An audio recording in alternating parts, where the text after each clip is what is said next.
Good morning.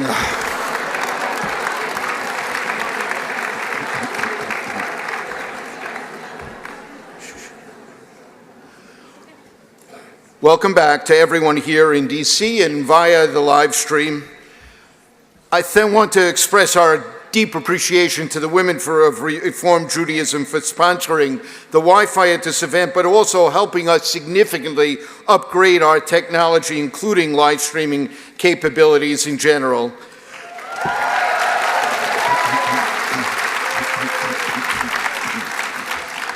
I just want to make a couple of points, then I'm going to break for a moment to join the speaker, and we will come back in a moment. We have a wonderful series of guests this morning joining us from Capitol Hill and the White House. Beginning with House Speaker Nancy Pelosi, we're thrilled.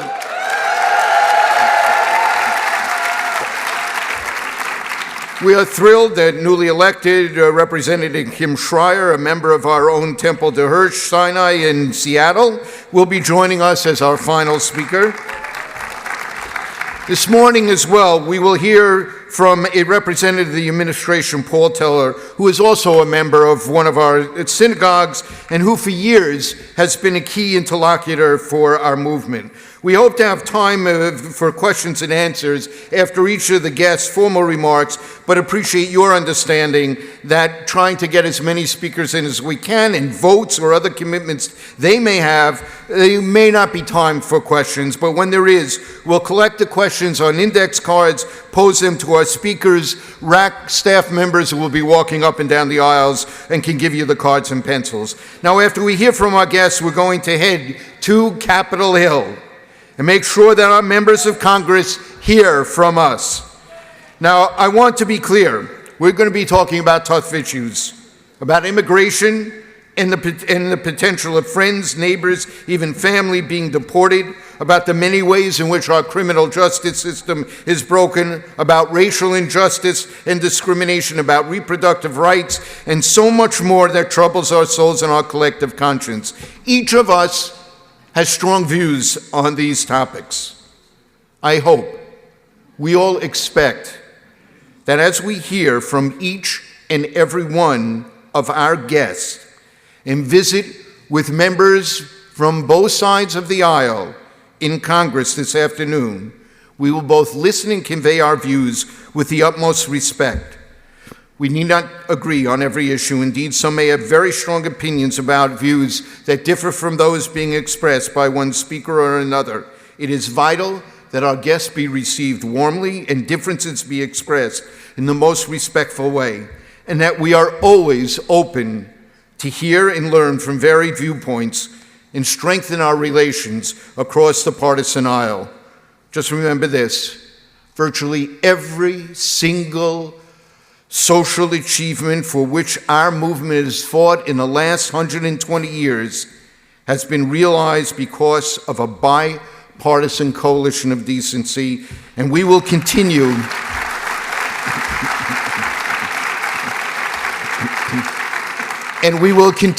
to work tirelessly to restore that. Your help and support today will be a step in making that possible. Thank you.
Rabbi Saperstein will be joining us in a moment to introduce Speaker Pelosi.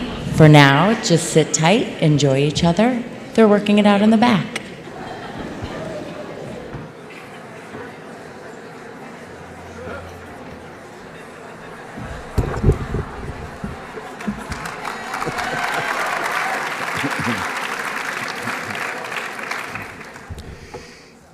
In the 30-plus years since Nancy Pelosi was elected to Congress, Speaker Pelosi has proven time and again that her priorities reflect ours as a movement. Now, not so long ago, her agenda for protecting and achieving and expanding the achievements of the Affordable Care Act, for infrastructure investment, for strengthening voting rights, protecting our elections, for supporting the Dreamers, for ensuring the right of all women to equal opportunity, equal pay, equal access to reproductive justice, all of this would have garnered bipartisan support. And in our advocacy, Madam Speaker, we will continue to work with both sides of the aisle to help restore such a time. Now, I've been blessed over the years to have worked closely with the Speaker, a friendship that I cherish, and have come to know how important her own faith is to her, and how strong is her appreciation of and commitment to the role of the faith community in general and the Jewish community in particular in mobilizing activism for our social justice agenda, for the common good, for the people. And during my tenure as the U.S. Ambassador for Religious Freedom, I can assure you that everyone at the State Department and so many oppressed groups across the globe knew there was no more committed champion in the United States Congress to standing against religious persecution, oppression, and ethnic cleansing across the globe than this remarkable leader.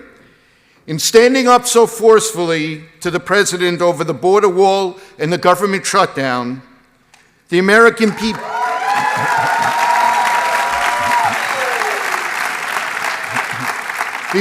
people saw vividly in her political acumen and steely conscience what insiders have known for years.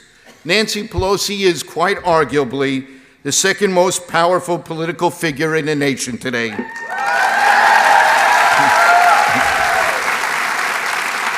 And she will certainly go down in history as one of the great speakers of the House of Representatives.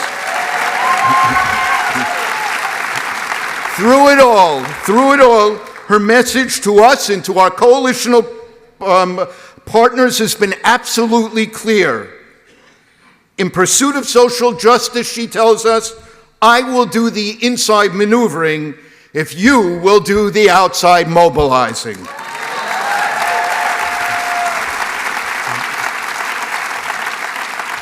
And you can't create such situations.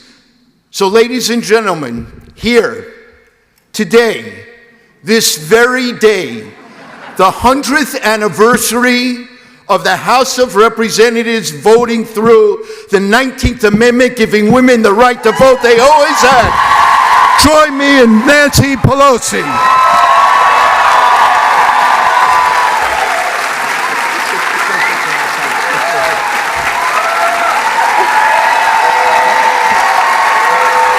Good morning.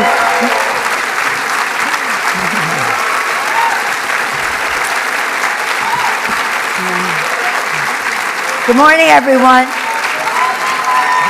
Thank you all very much. Thank you. Thank you all very much for your very warm welcome. Thank you for what you do. Thank you, David Saperstein, for those kind words and for your lifetime of outstanding leadership of the Reformed community. Let's hear it for David Saperstein again. When I became speaker the first time, I had been working with David for a long time. I was just asking him how old his sons were, and they're in their late 20s. But one time, early on in our presentations, as I said to him, when he was a big honcho already, and I was a garden variety member of Congress, we were at a program, and he spoke, and then he said to me, I have to leave to go to a sporting event for Little League or something like that. Now the boys are in their late 20s, so I have seen close up his tremendous leadership, values-based challenge to conscience for a very long time. So when I became speaker, the first time I was honored to ask him to speak at our religious service, and when he did so powerfully, he spoke powerfully then about ending conflict and global war. It's still a challenge to us. He's still a leader in that regard, but it all starts at home. So I thank you, all of you, for what you do. On behalf of the House of Representatives, as Speaker, it is a privilege to join with friends, advocates, and leaders of the RAC, I'll just say RAC, for your consultation on conscience. It's wonderful to be with Rabbi Jonah Posner, whom I saw backstage, and Rabbi Rick Jacobs. It's a joy to be so many friends from San Francisco, anybody? California. As you know, I was born in Maryland, and Marylanders here. No wonder I got such a warm welcome. So here I am, and David mentioned that today is the anniversary. We will have a ceremony in the Capitol later, observing the 100th anniversary of the House of Representatives voting for women to have the right to vote, hence the white and white. Hence the purple shoes.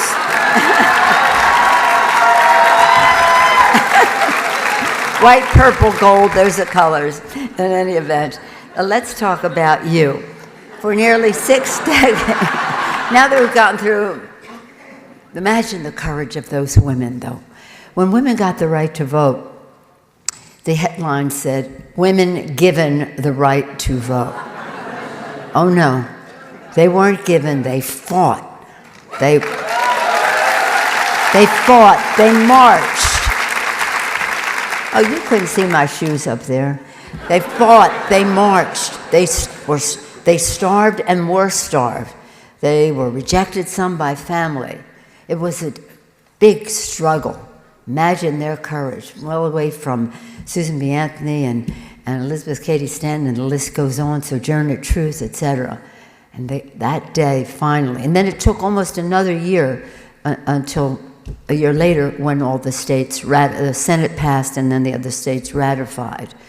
So we'll be celebrating this for about a year and a half. So get out your white clothes for that.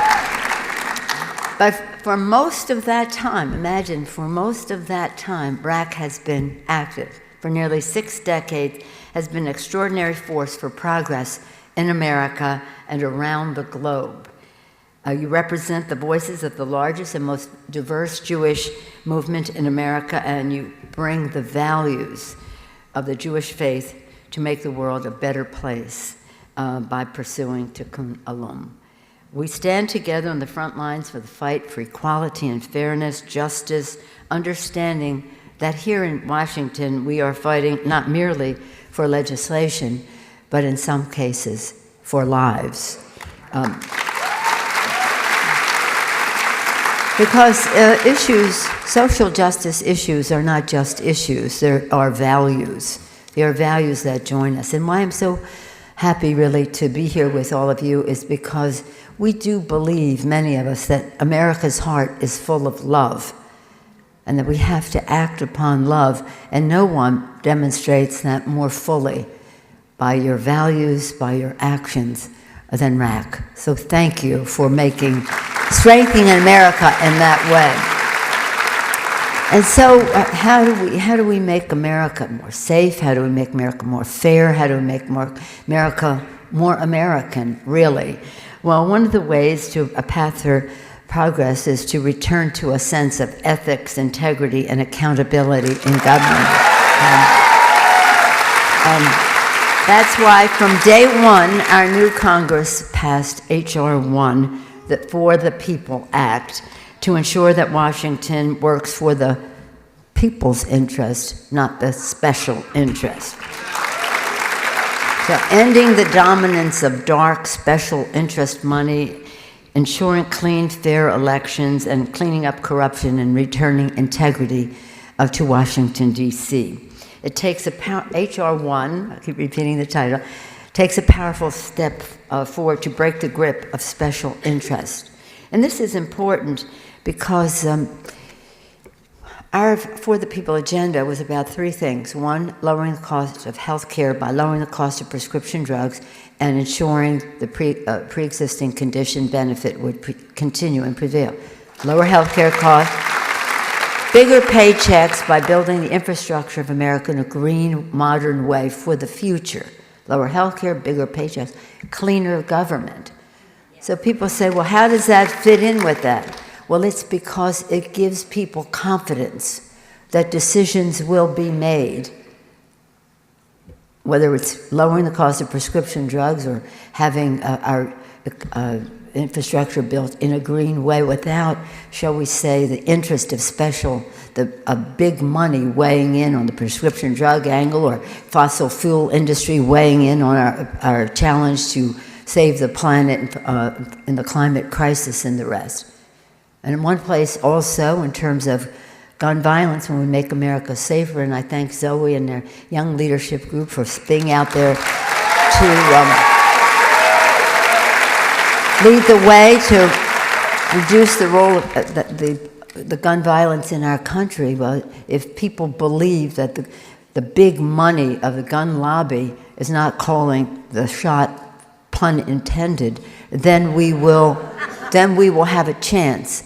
We have passed the gun violence prevention, 2 bills already in the House, sent them to the Senate, and we hope that public opinion, the conscience of America, will weigh in, because overwhelming the American people support that. But again, the mobilization, as Rabbi Saperstein said, the outside mobilization is essential. What you do is essential. President Lincoln said, public sentiment is everything. With it, we can accomplish almost anything. Without it, practically nothing. So understand, we can just do so much from this end. Public weighing in elevates the quality and the strength of what we do here. So I'm here to say thank you for what you do out there in this consultation on conscience. And so to make America safer, we passed the background check legislation. We passed the Violence Against Women Act. We're very excited about that. New and improved. We passed a Climate Action Now legislation in terms of saving our planet.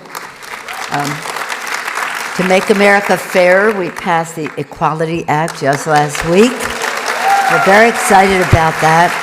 Opening up, we had 4-pronged agenda there. We had over and above our work on HIV/AIDS and the rest of that, but in terms of ending discrimination, we passed fully inclusive hate crimes bill some years back. Then we passed the repeal of Don't Ask, Don't Tell, and then we fought them on their Defense of Marriage Act, but the courts weighed in, and we have marriage equality, and that's a big thing.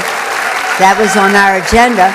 And then the fourth part was ending discrimination in the workplace, ENDA. And then we thought, why just in the workplace? Why not in education and housing and in public service in every way? But that required opening the Civil Rights Act, and we did, with the help and leadership and imprimatur of the Congressional Black Caucus, feels very proprietary, and they should, about the Civil Rights Act. But with their leadership, and John Lewis standing right there, when David Cicilline introduced the bill in the last Congress, but this time we were able to get it brought up and passed. We're very proud of it. Makes America fairer. It really is really important to the community, the LGBT community, and that would be reason enough to do it for each individual person.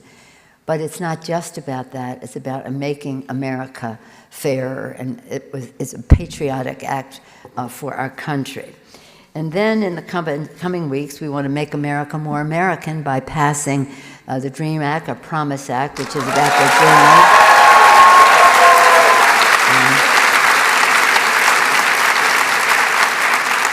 We must ensure that the dreamers are temporary protected status folks, DED recipients, all on a short fuse of having to be sent back someplace, can continue to bring their dreams, hopes, and determination to succeed in our country, blessing and enriching America. It's a funny thing. I quoted one Republican president, Abraham Lincoln. What would he be thinking today, huh? But I quote another one, Ronald Reagan. I've quoted him more than any other president on the campaign trail. When we talk about dreamers and TPS and DD and comprehensive immigration reform, he said, "This is the last speech I will make as President of the United States." Now that's a headliner, right? the last speech as President of the United States, and I wanted to communicate a message to the country I love. He went on to talk about the Statue of Liberty and what that beacon of hope says to the world, and what it says to people in our country who passed by that coming here as their first sight of America. And then he goes on to say, the vital force for America. Read the speech. It's much better and longer than what I'm going to say. Go Google it. Ronald Reagan's last speech on immigration. It's his last speech as president. He then goes on to say, the vital force of America's preeminence in the world is every new generation of immigrants who comes to our shores. And when America fails to recognize that, America will fail to be preeminent in the world. We cannot close the door, he said, to our vitality and the youth of America. Ronald Reagan.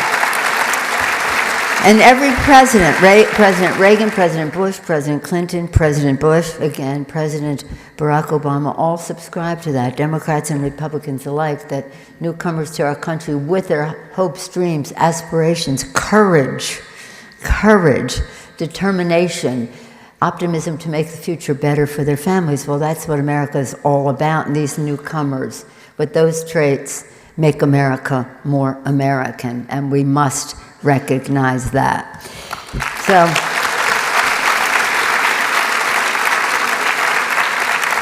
our founders gave us imagine their courage to declare independence based on equality of people.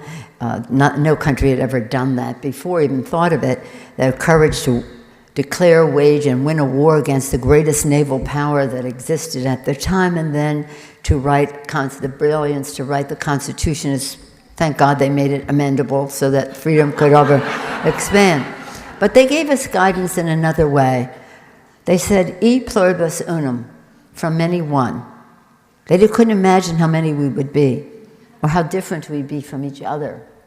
But they knew that we had to be one, focus on oneness. So when we came in, we said, not to talk politics, but when we came in, civics, we said we want to be transparent so everyone can see what we're striving to do, weigh in, not only to mobilize, but to show the ramifications of what it means in community, listening to you, be transparent and open, be bipartisan as much as possible. We have a responsibility to find our common ground, stand our ground like a rock when we can't, that's Thomas Jefferson.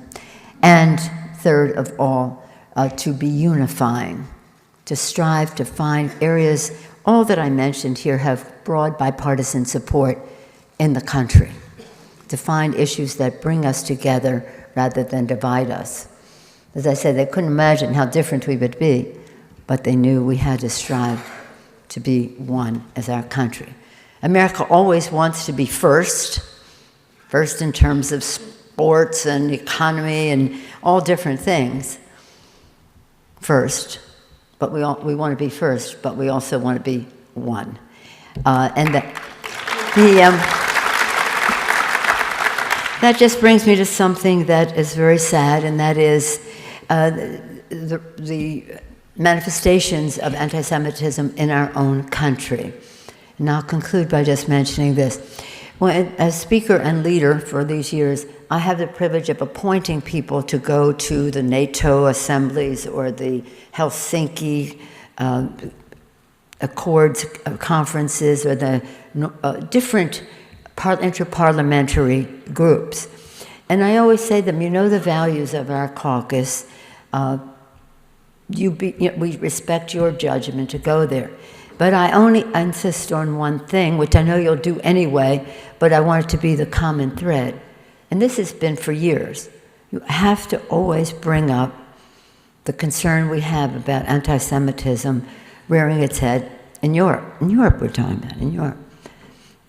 And that has been a constant theme for us. And of course, it's discrimination about LGBTQ and the rest of that. But anti-Semitism was really manifesting itself in so many ways there.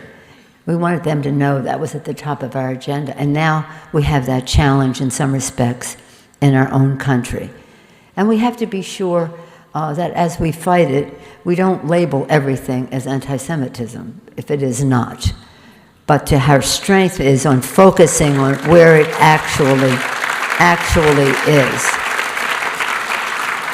So you've heard me say, some of you before, the 4 of my children are blessed with, they say, we have it all. We have the Old Testament and we have the New Testament. 4 of our children have a Jewish father. And they, so when I come to this meeting, and around March, I go to the APAC meeting, and I say, my 4 grandchildren Jewish. I go to the Irish dinner, and 3 of my grandchildren have Irish grandfather. And I go to another one, and 2 of my grandchildren have Dutch grandparents, and they say, well, how many grandchildren do you have? But we are blessed with that diversity in our family, and we have to keep reminding them that we are one. But in any event, this is, again, it's not just, which would be just reason enough, it's not just about the community, it's about America. This isn't who we are. It has no place. There can be no discussion about what circumstances that might be explained. You know that better than anyone. You know that better than anyone.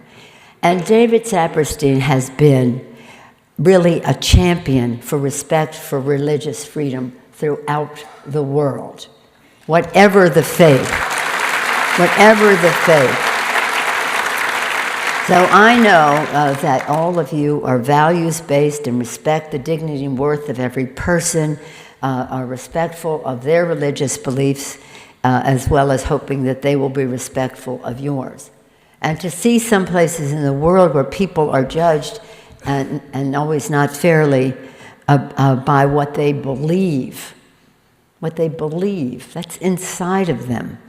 That's the essence of who they are.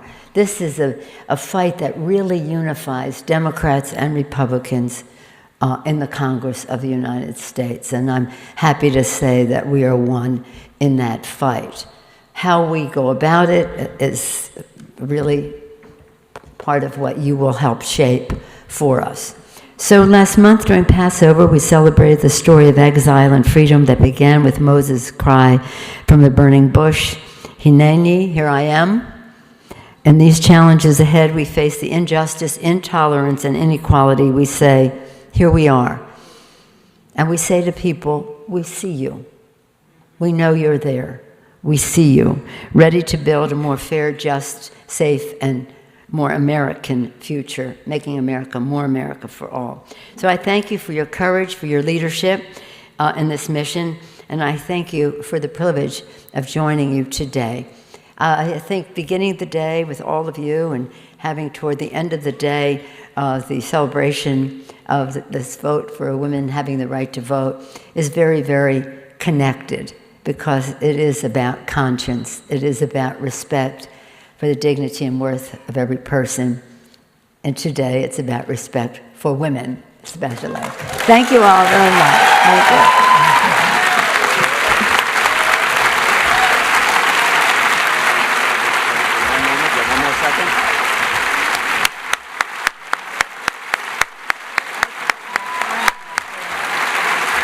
Speaker Pelosi, they love you.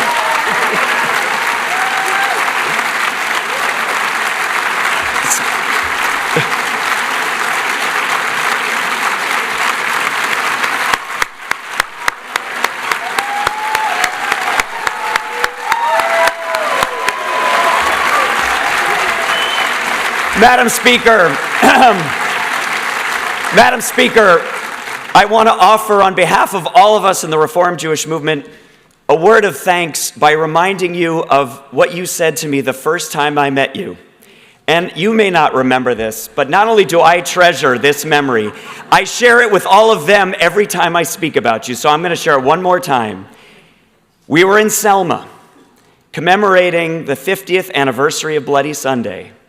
and we were to walk across the Edmund Pettus Bridge together, and I was there to represent the Reformed Jewish movement who showed up 50 years ago at Selma and will keep showing up. And you may remember the night before, it was Friday night, it was the Sabbath, so I was invited to lead the opening blessing, and I invited all of the Jewish members of the Congress to stand with me as we stood together in the civil rights era and offer the blessing. And it was a very powerful moment for the Jewish community to stand in solidarity with all of the civil rights leaders and all the members, and everybody cheered and we said the blessing. And when I came off the dais, you grabbed me right away. You looked me in the eye and you said, "Rabbi, my granddaughter was Esther on Purim."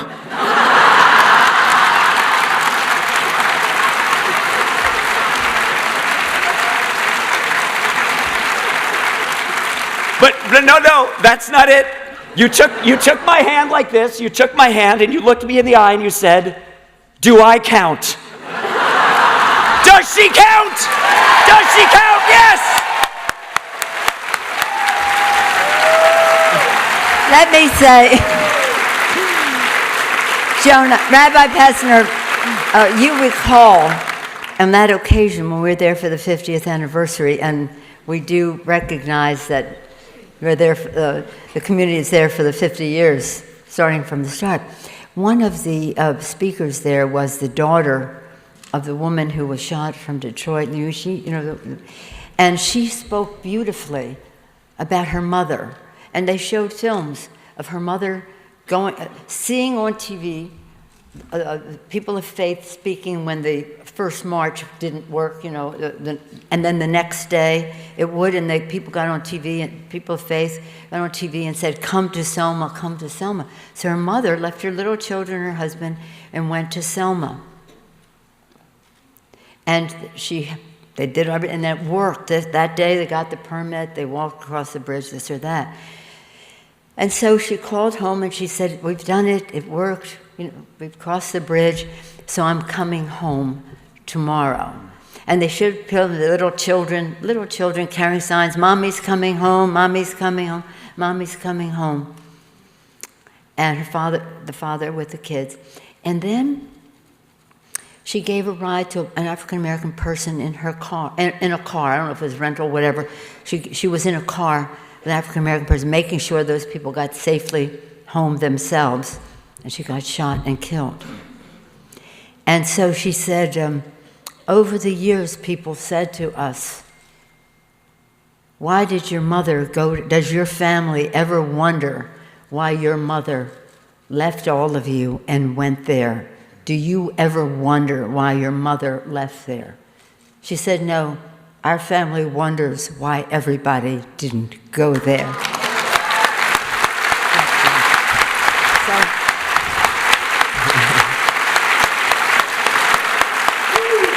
So thank you for being there again and again and again.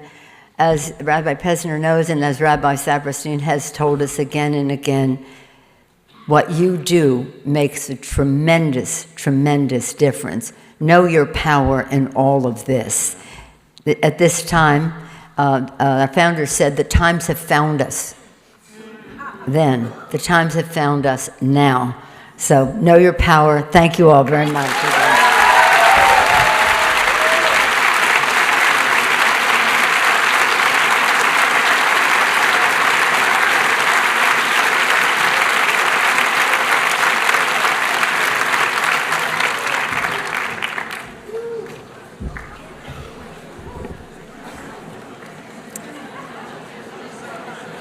That's always a tough act to follow. I'm so honored this morning to introduce our next speaker, Representative Pramila Jayapal of Seattle, Washington. Many of us have our own story of immigration, either ours directly or that of our ancestors. Representative Jayapal's is a little more recent than most, and reflects the many ways in which this nation, founded by immigrants, continues to be strengthened by immigrants. Born in India, Representative Jayapal came to the U.S. as a 16-year-old to study at Georgetown University. After the attacks of September 11, 2001, Representative Jayapal found herself, like so many of us, deeply shaken by discrimination against Muslims, Arabs, and South Asians. She founded One America and ran this remarkable nonprofit for more than a decade, building it into the largest immigrant advocacy organization in Washington state and one of the largest in the country. In 2016, Representative Jayapal became the first Indian American woman elected to the House of Representatives, and she is one of only 6 members of Congress who are naturalized citizens.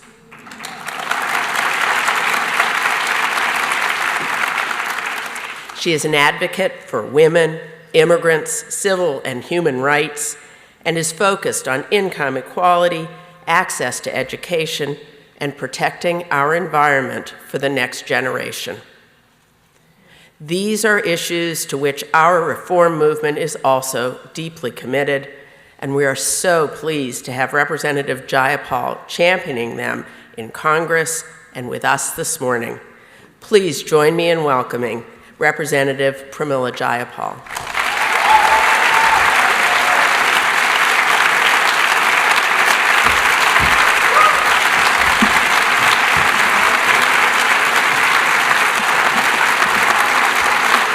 Thank you, thank you. Thank you so much, and good morning. Susan, thank you for that incredible introduction, but most of all, thank you for what you do organizing for social justice every single day. I want to call out the leadership of Rabbi Pesner, the leadership and the service. It is incredibly deserved to see an organizer. You know, I have a bias for organizers. That's why I love all of you in the room. But to see an organizer, an advocate, a person of faith who understands the deep need for intersectional justice, a justice not defined by caricatures of silos, but renewed by the power of action. That is rare. So thank you, Jonah Pesner, for that incredible leadership. And then to all of you in this room, rabbis, lay leaders, advocates, community leaders, who feel deeply that powerful commitment to social justice. Thank you for demonstrating that commitment every day. And I especially want to call out RAC members in the room from my state, the state of Washington. I know you're in the House, not as big as California, but loud, correct?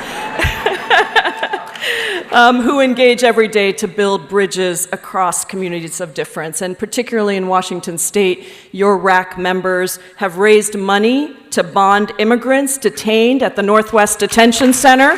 Thank you. Played a critical role in securing marriage equality in our state. Thank you. And have long been a part of our Coalition for Dignity and Justice. So thank you, Temples Beth Am, B'nai Torah, and to Hirsch Sinai for your work and your presence today. And I just have to say, perhaps most importantly, thank you for all the work you do to engage and hear young people and the importance of young people in our movement. I had the opportunity to the young people in the room, I see you. I had the opportunity to meet with some of the Litaken youth that came from Seattle and, you know, just had a chance to hear about the education, the training, and the leadership that you are providing. You are our inspiration, young people, so thank you so much for that work. And how incredible it is to follow the second woman speaker of the House, but the same person, and to be here wearing our white on this 100th anniversary of the 19th Amendment. Thank you, women. This Convention on Conscience has never been more needed than it is now. Mahatma Gandhi once said that in matters of conscience, the law of the majority has no place.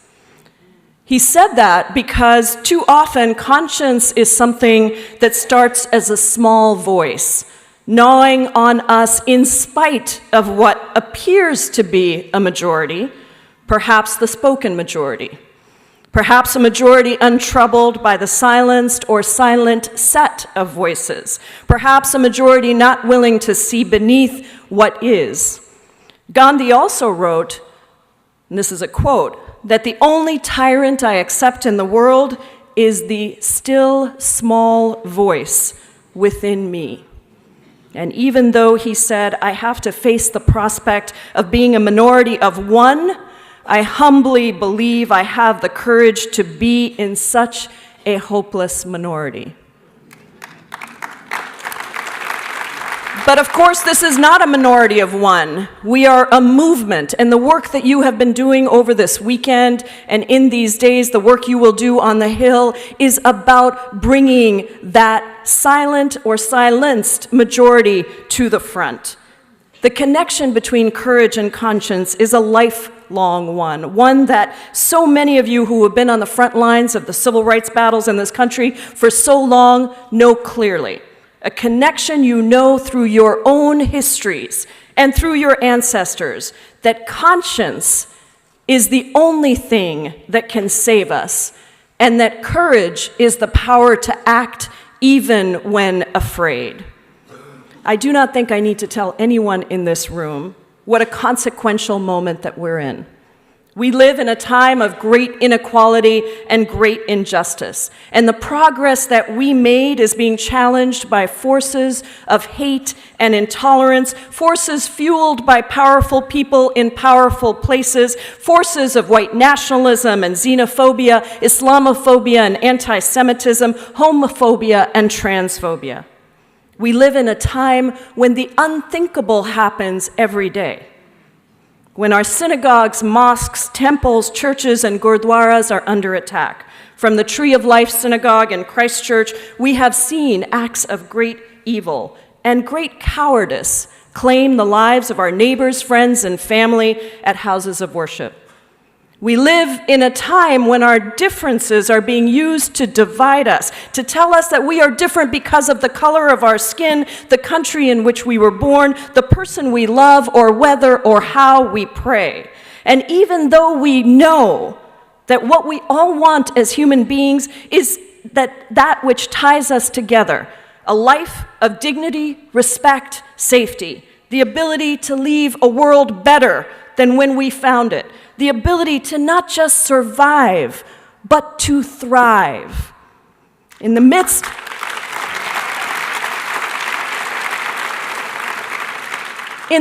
of this darkness, in the midst of what sometimes feels like exhaustion and ache from the violence and the vitriol around us, what we know, what you know, every single person in this room, is that we have a moral obligation to repair our broken and battered world, to go to the margins and make permeable our borders so that sustainable transformational change becomes possible.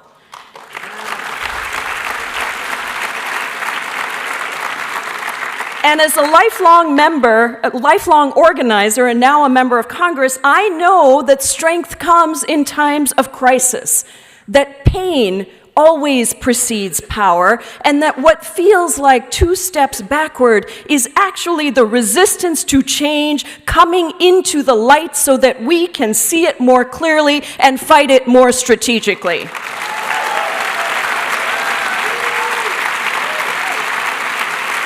And I am so hopeful because we are starting to see the power of the people unleashed. We have seen what happens when we move from the myth of the likely voter to the truth of every voter.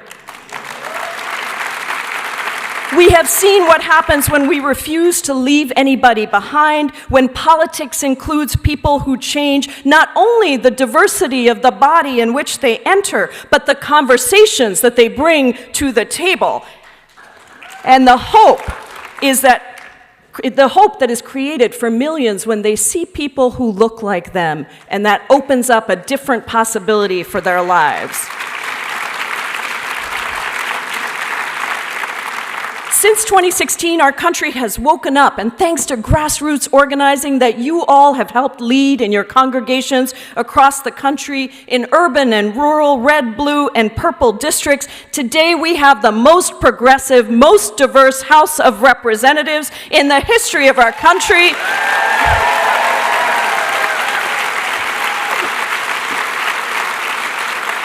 With record numbers of firsts, the first 2 Native American women, the first 2 Muslim American women, a record number of the first African Americans, people of color, Latinx people in the country winning in their districts. And yes, today I stand before you as the first South Asian American woman ever elected to the House of Representatives. The first person of color ever elected by Democrats in the state of Washington, one of only 73 women of color ever in the history of Congress, the only member of Congress with an out gender non-conforming child.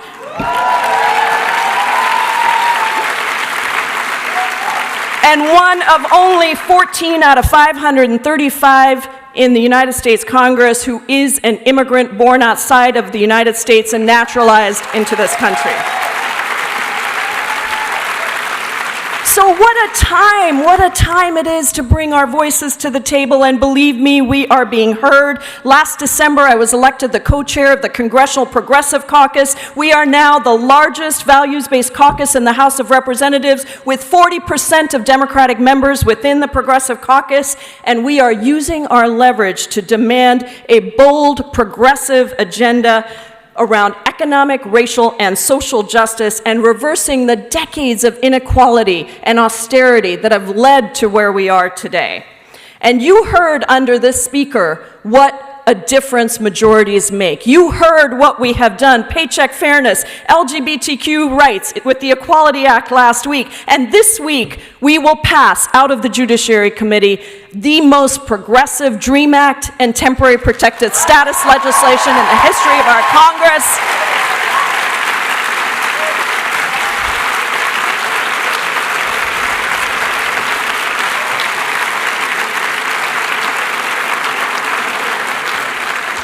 And let me just say something on the issue of immigration, because obviously I've worked on this for decades. It's personal, but it's so much more than that. It is political. It is about our country. We cannot let Trump redefine who we are as Americans and what has truly made us great.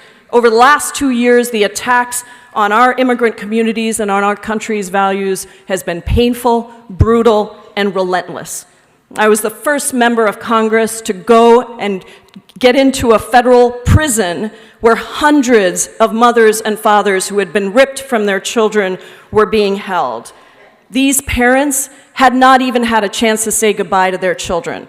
Some of the mothers went to the bathroom and came back to find their children gone and could hear them in the next room crying for them and could not go to them.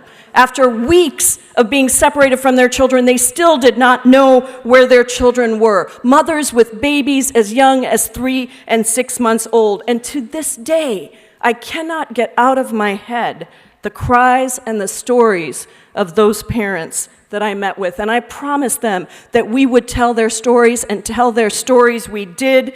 We are told that there is a crisis at the border and in the interior. But the only immigration crises we have right now are ones that are manufactured by this administration when he canceled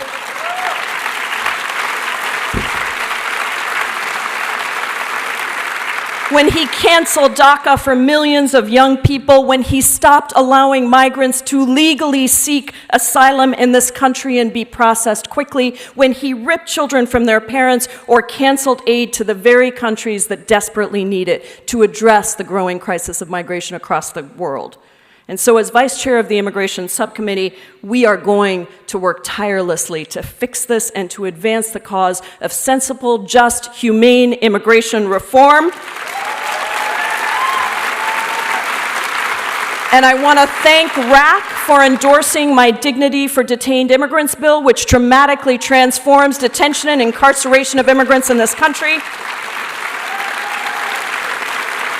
ends for-profit prisons for immigrants, and promotes alternatives to detention. We cannot allow the administration or anyone to redefine what immigration means to this country and who immigrants are. And in the end, I see so clearly, after decades of work on this issue, that immigration has never been just a policy issue. Immigration has always been a question of who we are as a country and what we are willing to stand up to. And ultimately, our conscience tells us that we have to stand up like this on so many fronts. Everyone in this room understands that this country was built on 250 years of slavery, 90 years of Jim Crow, 60 years of separate but equal, 40 years of racist housing policy. This is a country that needs a real truth and reconciliation process. And in some incredible way, the darkness that we are in has led us to the place where presidential candidates are now talking about the need to talk about reparations. To fully take on poverty, mass incarceration, the school-to-prison pipeline, wealth inequality, unnecessary wars and militarism, while there are homeless and hungry, people whose opportunity still depends on which zip code they live in. To do that, we must fully stand in the truth of our history and the racism that still is.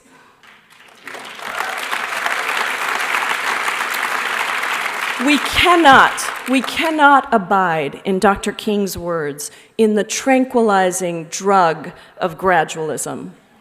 And on every level, for every issue, our solutions must match the scale of the crisis. And that is why I am so grateful to RAC for endorsing my Medicare for All bill, the most progressive, comprehensive bill for universal health care in the House, because health care is a human right and a privilege that cannot be available only to the wealthiest few.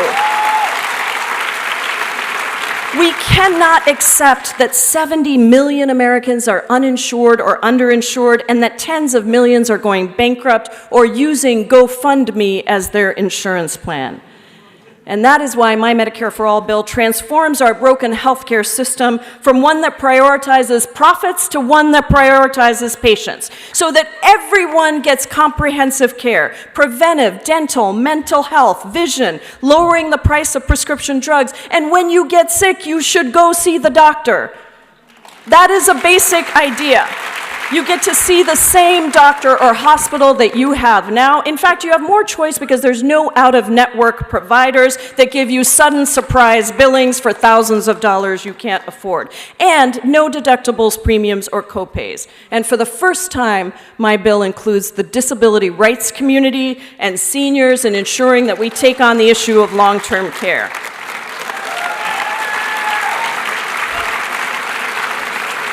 So thank you for your work. We have 109 co-sponsors, and I deeply appreciate RAC's work in helping us get to more.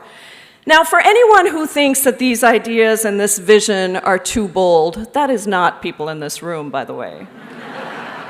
But I'm just going to tell you what I say when people say, oh, that's too bold, too idealistic, too impractical, maybe even too socialist, something that was said to Harry Truman and Teddy Roosevelt, by the way. I would say back, who in the world has ever done big things by thinking small? Did Sojourner Truth? Did Mahatma Gandhi? Did Nelson Mandela? Did Dr. King? We were not born, RAC, for small thinking, and no big problem can be solved with a small solution. Our work is to allow voices of conscience and courage like yours to come forward, to allow our belief in collective action to flourish, and to refuse to be silenced. And so as we do this work, we cannot allow ourselves to be divided by some false and incomplete hierarchy of oppressions that benefits nobody except the oppressors. We are all up against the same forces of hate and intolerance. Those enabling white supremacy and anti-Semitism are those enabling anti-immigrant hate, the same ones pushing to decimate public programs and transferring wealth to a tiny few.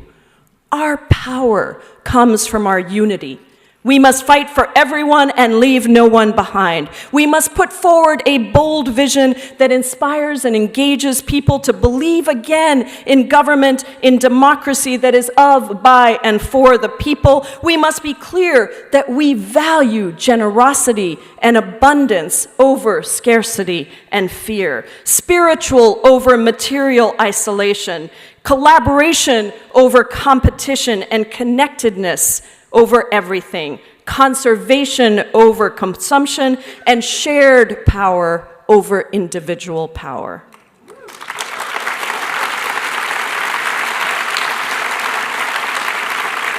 And it's not going to be easy, but when have organizers ever taken on anything that is easy? If it were easy, it would have already been done. And if politics is the art of the possible, then it is our job as organizers, as leaders, as people of faith, to expand the boundaries of what is seen as possible.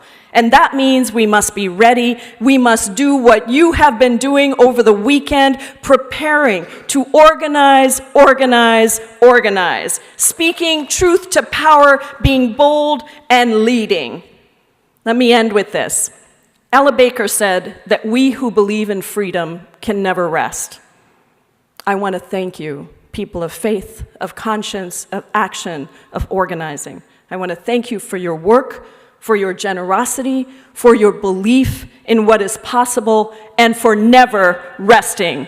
Thank you, thank you, thank you.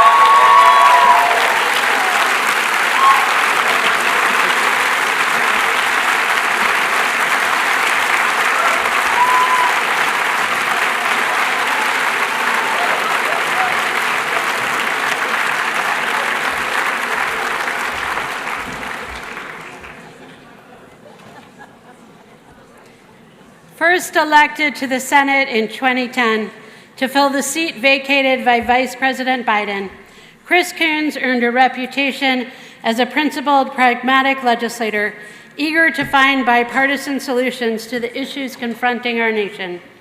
He has emerged as a strong voice for job creation and the innovation economy, responsible deficit reduction, progressive social justice, and forward-looking foreign policy.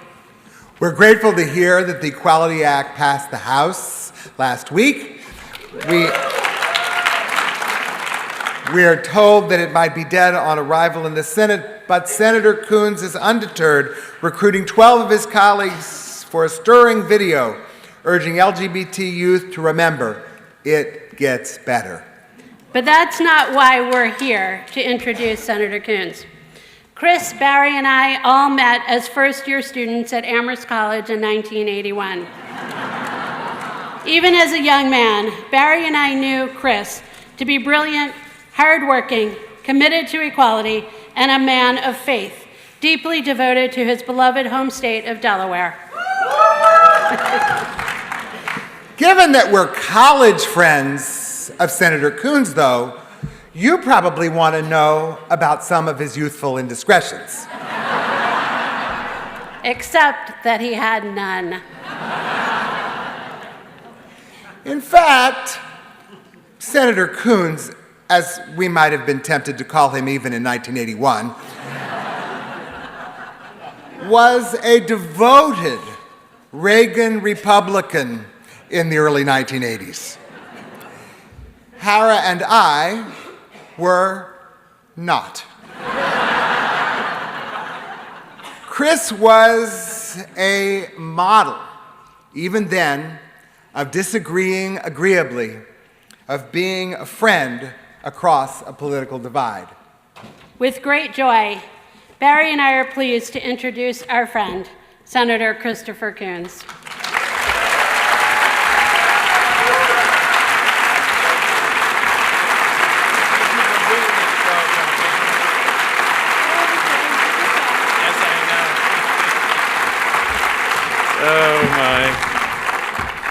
Oh my. Yes, Rabbi, the stories you could tell.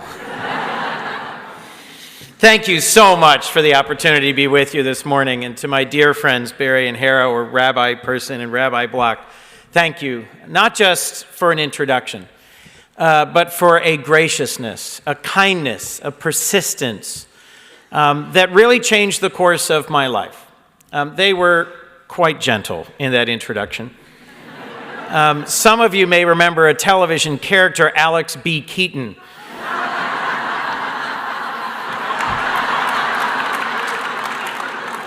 A charming toothache of a young man who was born on third base and thought he'd hit a triple. Alex B. Keaton was a privileged young Republican who thought everybody else was wrong and all he needed to do was talk louder and they would understand him. I wasn't just an enthusiastic young Reagan Republican, I was a bit of a jerk. And you could have guessed they would become rabbis in the way that Barry and Hera, who were literally sentenced to like my freshman dorm, tolerated my indiscretions, my ill-informed misstatements, my horrific outbursts in classes and afterwards. They asked gentle questions. They redirected. They suggested stories, parables even. How does it make you feel, Chris? What I think I hear you saying is, would you like to come for the holidays? We could perhaps spend some time together. So I have to say, before I even knew what a mitzvah was, these two performed great mitzvot with me in sharing with me what their heart called them to do, which was not to denounce me and to cast me out, which was not to ridicule me and make me feel smaller, but to embrace me and to help me understand that in listening to each other, we could find a path towards reconciliation and towards a positivity in how we interacted with each other and then ultimately the world. The conversion process took a couple of years. And as a co-founder of the Amherst Young Republicans in my sophomore year, they could easily have desisted from the work, concluding that it was having no positive impact. But when I returned from a junior year spent abroad in Kenya, sporting a bright red beard and a new leader of the Progressive Students Alliance,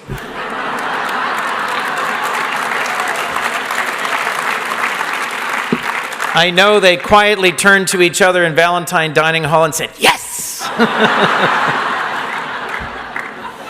For those of you who would like an annotated guide to this, I actually published an article in our student newspaper the week that I was the commencement speaker entitled, and I'm not kidding, Chris Coons, The Making of a Bearded Marxist. That last part was supposed to be in quotes, but... And I'll tell you, when I first ran for the Senate in 2010, some of the folks on talk radio really had a lot of fun with that one. So, to Rabbi Yair Robinson and the folks from Temple Beth Emeth in Wilmington, thank you for greeting me. And thank you for continuing the path of my engagement, to continue to challenge me, to lift me up, and to enfold me in prayer and support. You know, one of the biggest questions I have these days is how do we keep going?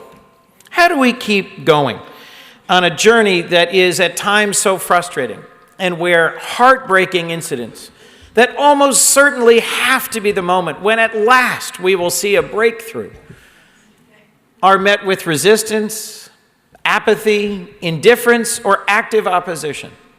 How is it possible to look at the storms that are ravaging our nation, the tornadoes and the hurricanes, the extreme temperatures, the wild climate weirdness, and say, there's nothing going on?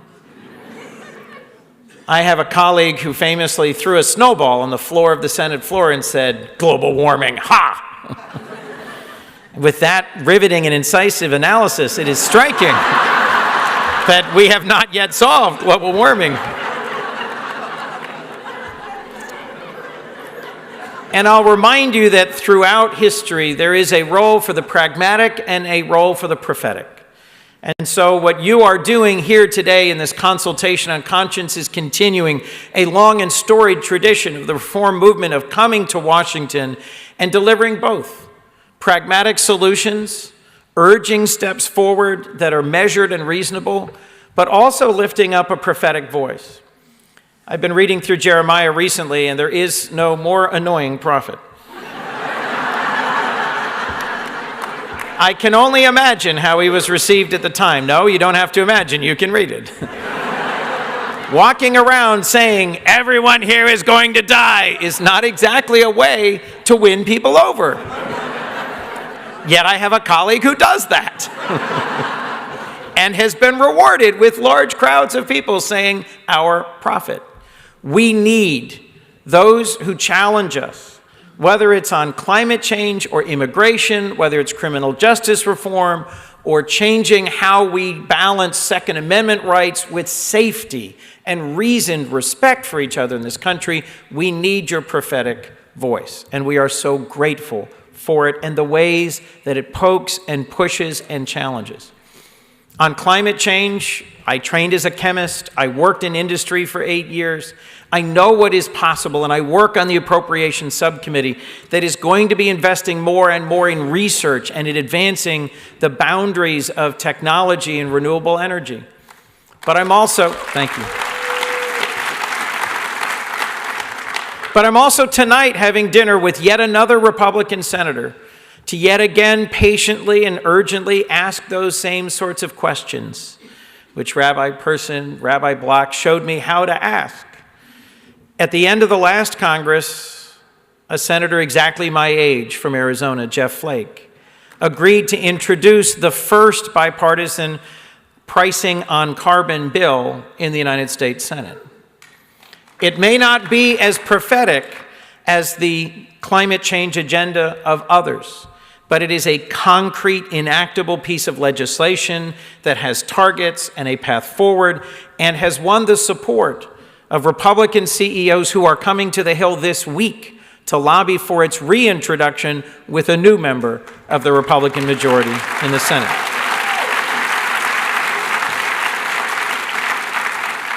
Why does this matter? Because if we're to live according to Torah values, if we're to keep moving forward a vision of a world that is more righteous, more inclusive, more tolerant, more just, we can't stop trying to have reasoned conversations with folks currently our opponents, currently on the other side of important issues, but whom we have to believe we can yet move towards a place that is safer and more sustainable for all of us. Putting faith into action is what you're about. Because, frankly, thoughts and prayers long ago stopped being enough.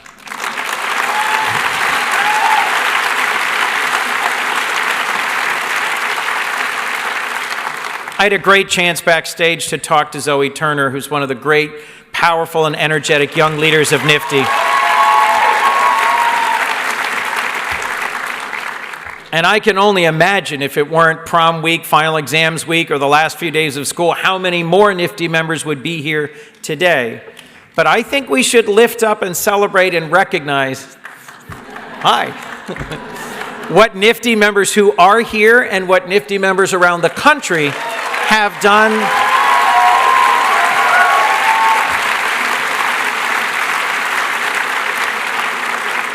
What you've been able to do in state houses from Phoenix to Dover, from Augusta to Tallahassee, is nothing short of remarkable. Because as those of us who are parents and grandparents know, it's one thing to dismiss, to refuse to meet with, or to listen politely to and turn aside a professional lobbyist. It's another thing, harder, to hear from and to disagree with adults from your home district or state who just have a different view than you do. But it is genuinely difficult to look into the eyes of an optimistic and inspiring young person, newly inspired with the passion of democracy, the opportunity to come to their nation's capital and to meet with their representative and to share with them a better way forward. It is really hard to look into the eyes of that young person and say, there, you really don't know what you're talking about. We don't need a safer country, and I'm going to vote to make sure that crazy people can get guns.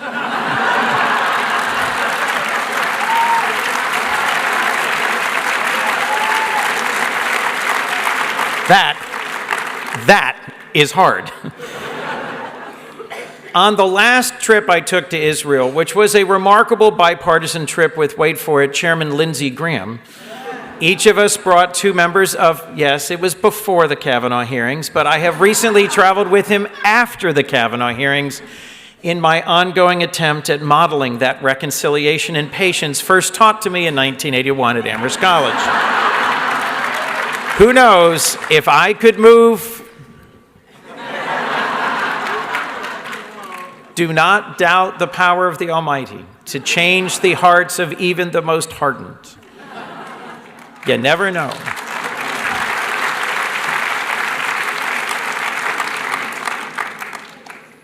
If you think about the tragedies our nation has seen, if you think about what they teach the world about who we are as a people, we haven't gone a week without a school shooting. It feels, it seems. We haven't gone a month without people stumbling out of a house of worship absolutely despondent over the tragedy that has just unfolded before them. From the Chabad in Poway in California to the Tree of Life Synagogue in Pittsburgh. The people whose lives were cut short, the services of worship that were transformed into moments of mourning, have sadly taught us more than we wanted to know about the indifference and resilience of those who insist on keeping our legal and regulatory system around guns exactly the way they are. They've also been moments of healing and reconciliation. In my home state of Delaware, we had remarkable community gatherings after each of a series of tragic events. And just last week at the Museum of the Bible here in Washington, I met with the survivors, the families of those killed in Charleston, South Carolina at the Manuel AME Church. I had the opportunity 5 years ago to travel to South Africa with 2 of the women whose immediate family members were murdered by Dylan Roof, and yet found it in their hearts to go and meet with him in prison and forgive him. There are these moments where our God challenges us, pushes us, teaches us about how the power of example, of resilience, of coming together as communities of faith, and of teaching about forgiveness, even in the face of unspeakable evil, can have transformative power. My own experience in South Africa during the period of apartheid, watching people of faith stand up against the evil of racism, changed me. And the time that I got to spend there with John Lewis, with the daughter of Robert F. Kennedy, and with 2 of the brave and persistent survivors of that Charleston shooting, challenged me yet again to continue in the spirit of your consultation on conscience, to try and be to my colleagues in the Senate a persistent, patient voice, a prophet of potential reconciliation. In the Senate of the United States, there's an institution that's lasted decades that you may have never heard of. It is a weekly prayer breakfast that begins every Wednesday morning. And folks who are members of the Senate come regularly. There's not a set number of who comes, often 24. Catholic, Mormon, Reform, Orthodox, Baptist, Presbyterian, Episcopalian, Buddhist. We have a Buddhist. And we take turns reading from Scripture, singing a song, praying for each other and our families, and then one member stands up and talks about their life and the role of faith in their journey of service. For years, to get to this, since I commute by train from Delaware, I had to get up at 5. And forgive me, every now and then when I saw who was speaking, I would think the night before, do I really need to get up at 5 to hear what Senator X or Senator Y from Red State A or Red State B has to say? And every time I've had that instinct, every time I've had that gut reaction to say, honestly, Ted Cruz, what am I going to learn? I make myself get up and go and listen and humble and quiet my heart. And I've had some of the most remarkable experiences as a senator in those moments.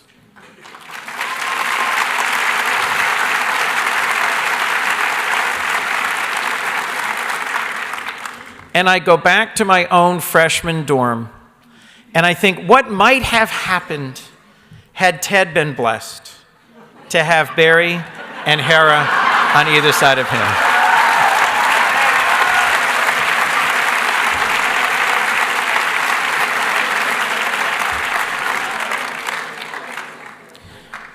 Look, these conversations are hard.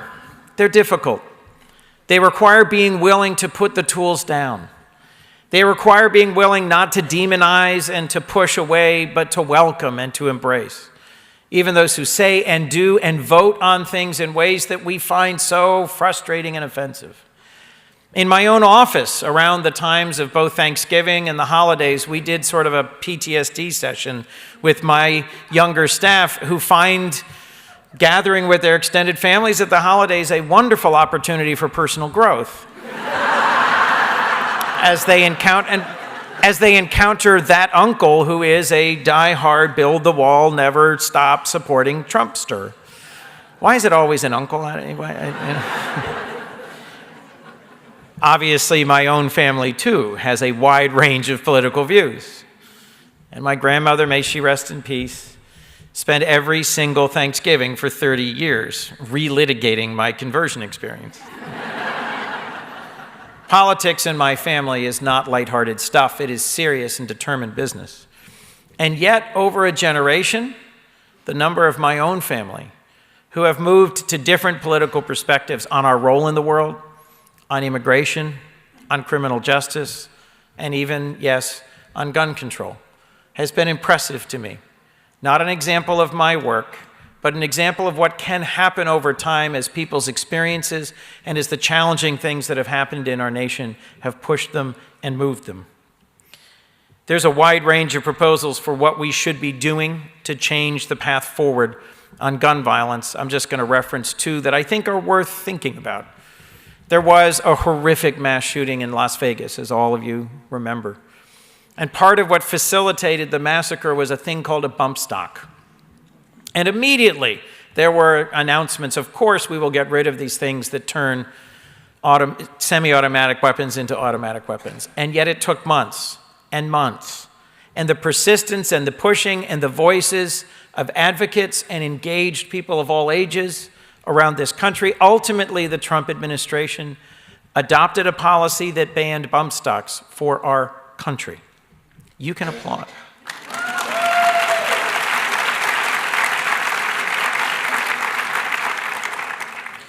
We actually had a constructive, bipartisan hearing on the Senate Judiciary Committee, yes, that one, on so-called red flag laws, on what we should do to come up with a process that still respects Second Amendment rights, but in a circumstance as happened in Parkland, Florida, where person after person called in to the mental health professional at the school or to the local police department and said, this is a dangerous person who is saying things and doing things that suggest an intention to act and to commit a tragic event. We need to revise our laws to constrain individuals with weapons who make public statements that suggest an intention to take action in the immediate future that puts at risk schools, synagogues, theaters, whole communities. And there was a striking bipartisan spirit in the room as we talked that through in this most recent hearing. Let me give you a last example. Senator Pat Toomey represents the state of Pennsylvania, immediately to the north of my delightful home of Delaware. And Senator Toomey and I agree on almost exactly nothing when it comes to politics. Yet we worked together on a reform to the Affordable Care Act that actually saved 500 jobs in Pennsylvania and 500 jobs in Delaware. It was a focused and brief engagement, but actually it left me realizing Pat was someone, if I could find common ground, if I could find a common issue, we could work really well together on it. Pat joined with Joe Manchin several years ago to try and move on background checks, on strengthening our existing laws to make it harder for people who should not have access to guns, to prevent them from getting that access. And my folks identified a very small but important thing we could do together. If someone goes into a federally registered firearm dealer, a gun store, and wants to buy a gun, they have to fill out a NICS form, right? It's a background check form. And they have to say, I am not prohibited by law from owning a gun. So they, thank you, they go, they run it. And in cases where they come back and say, oh, Mr. Coons, the 5 years you spent in federal prison for armed robbery, that actually is a barrier to buying that today. Thank you for visiting, but please leave now. That happens hundreds, if not thousands of times a year. In the state of Pennsylvania, the state police are the intermediary with the background check system, so they know immediately. And they often dispatch someone, and hundreds of people in Pennsylvania have been arrested because that's a violation of law, lying and trying. But in my state of Delaware, as in most states, more than 30 states, the gun store communicates electronically directly with the NICS system. And when that attempt to buy a gun is denied, what happens with that information? Nothing. And as I've met with the chiefs of police from our town, small and large, every one of them has said, I'd like to know that. Because when a convicted felon or someone who's been adjudicated mentally ill, someone who's been convicted of domestic violence, goes to a gun store and tries to buy a gun and is denied, that is incredibly relevant and actionable information, because the next thing they're going to do is go bribe a kid to go in and buy it for him, or try and steal it from someone, or try and buy it online. We are not yet in a place where we can close all of those loopholes, but Pat Toomey and I are trying to close this one to make sure that state and local law enforcement promptly get notice when a person prohibited tries to buy a gun.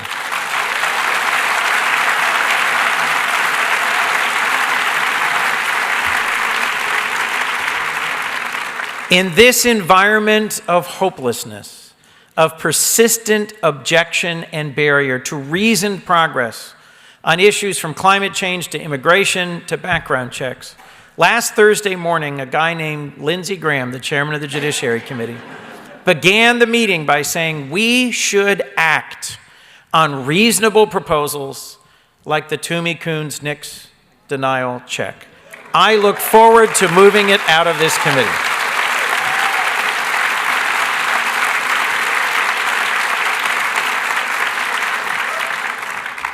What does the Lord require of us but to act justly, to love mercy, and to walk humbly with our God?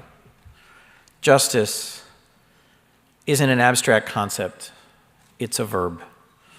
It is a state. It is a hoped-for future reality. It is a relationship that only our action, our persistence, our hope, and our faith can make real. It is only by acting that we do the things we are all called to do. And so I just want to close by saying so much of what you are doing today is also bringing hope, bringing joy, bringing optimism to those like me who at times become weary in trying to move, in trying to pursue change, in trying to push the boundaries, and in trying to sustain optimism. It was exactly on that last trip to Israel. We were staying on the edge of the Sea of Galilee in a beautiful new eco resort when my cousin, oblivious to the fact I was in a different time zone, texted and called, and yes. He said, "Are you watching this?" Watching what? He said, "Turn on your television." And there on CNN was a remarkable group of young people standing up to and challenging seasoned senators, civic and community leaders, and in the wake of the Parkland shooting, refusing to retreat to video games and Twitter and Snapchat, but instead took their part, took their place on the stage of our nation and demanded answers and action. In my conversation with Zoe earlier, I got to hear that she didn't just go to one event. She didn't just go to one rally. She didn't just go to one meeting in Tallahassee. That she and a whole busload of young people, including the passionate advocates from NIFTY, were taking action while that speech was going on and while that engagement was happening. How do I know this is going to ultimately be the lever that moves the world? Because Zoe is here today. She hasn't given up. She hasn't been frustrated. She hasn't lost her hope. She knows the ancient wisdom of the rabbi who said, "It is not incumbent on you to finish the work, but neither are you free to desist from it." There are changes to our world that all of us pray for, hope for, yearn for. And because of our faith, that we follow a God of righteousness and justice, we can know that the arc of history, though long, bends towards justice. Folks, I'll remind you, it bends because we together bend it. Thank you for being those who bend the arc of justice.